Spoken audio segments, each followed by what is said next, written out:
Hi. ನಾನು ಈ ವಿಡಿಯೋದಲ್ಲಿ ಟೀಚರ್ಸ್ ನಡವಳಿಕೆಯಿಂದ ವಿದ್ಯಾರ್ಥಿಗಳ ಜೀವನಕ್ಕೆ ತೊಂದರೆ ಆಗಬಾರ್ದು, ಆ ರೀತಿಯಲ್ಲಿ ಅವರ ನಡವಳಿಕೆ ಇರಬೇಕು ಅನ್ನೋದಕ್ಕೆ ಒಂದು ಎಕ್ಸಾಂಪಲ್, ಒಂದು ಉದಾಹರಣೆ ತಗೊಂಡು ಹೇಳ್ತೀನಿ. ಫಾರ್ ಎಕ್ಸಾಂಪಲ್ಲು, ಇವಾಗ ಯಾರೋ ಒಬ್ಬ ಟೀಚರ್ ಅಂತ ಇಟ್ಕೊಂಡೆ. ಯೂಶ್ವಲಿ ಈ ಥರ ಮಾಡೋದು ಸ್ಕೂಲ್ ಟೀಚರ್ಸು, ಮತ್ತು ಈ ಥರ ಎಲ್ಲ ಟೀಚರ್ಸು ಮಾಡಲ್ಲ, ಯಾರೋ ಕೆಲವರಷ್ಟೇ. ಒಳ್ಳೆ ಟೀಚರ್ಸು ತುಂಬ ಜನ ಇದ್ದಾರೆ, ನನಗೆ ತುಂಬ ಇಷ್ಟ. ಬಟ್ ಕೆಲವು ಟೀಚರ್ಸ್ ಹೆಂಗೆ ಅಂತಂದರೆ, ಒಂದು ಎಕ್ಸಾಂಪಲು, ಯಾರೊಬ್ಬ ಒಳ್ಳೆ ಹುಡುಗ, ಅಮಾಯಕ ಹುಡುಗ, ಪಾಪ ಅವನು ಯಾವತ್ತೂ ಮರ ಹತ್ತಿಲ್ಲ, ಅವನಿಗೆ ಮರ ಹತ್ತೋದು ಬರಲ್ಲ, ಸರಿನಾ? ಒಬ್ಬ ಟೀಚರ್ಗೂ ಅವನ ಪೇಸ್ ನೋಡಿ ಅರ್ಥ ಆಗಲ್ಲ. ಹೊಸ್ದಾಗಿ ಅಡ್ಮಿಷನ್ ಆಗಿರ್ತಾರೆ 100 ಜನ ಸ್ಟೂಡೆಂಟ್ಸ್ ಇರ್ತಾರೆ. ಪೇಸ್ ನೋಡಿದ ತಕ್ಷಣ ಯಾವ ಸ್ಟೂಡೆಂಟ್ ಹೇಗೆ ಅಂತ ಅರ್ಥ ಆಗಲ್ಲ ಅಲ್ವಾ?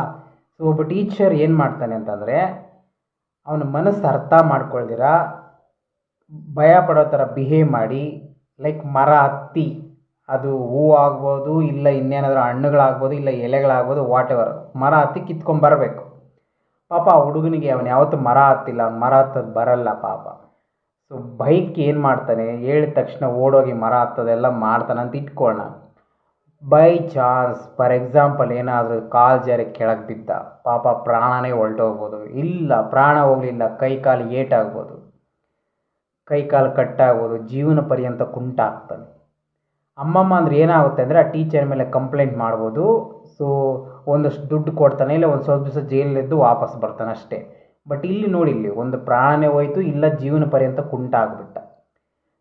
ಈ ರೀತಿ ಹಿಂಸೆ ಮಾಡೋದು, ಸ್ಟೂಡೆಂಟ್ಸ್ ಮೇಲೆ ಡಾಮಿನೇಟ್ ಮಾಡೋದು ಬೇಡ.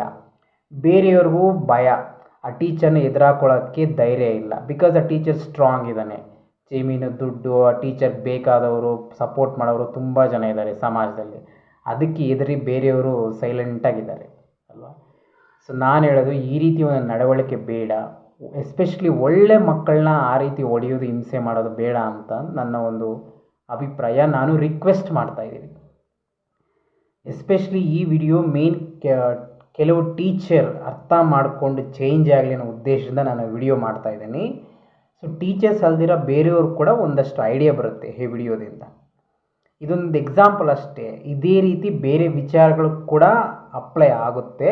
ಸೊ ಥಿಂಕ್ ಮಾಡಿದ್ರೆ ಅರ್ಥ ಆಗುತ್ತೆ, ಅಂದರೆ ಟೀಚರ್ ನಡವಳಿಕೆ ಹೇಗಿರಬೇಕು, ಹೇಗೆ ಎತ್ತ ಅಂತ. ಇಷ್ಟು. Thank you.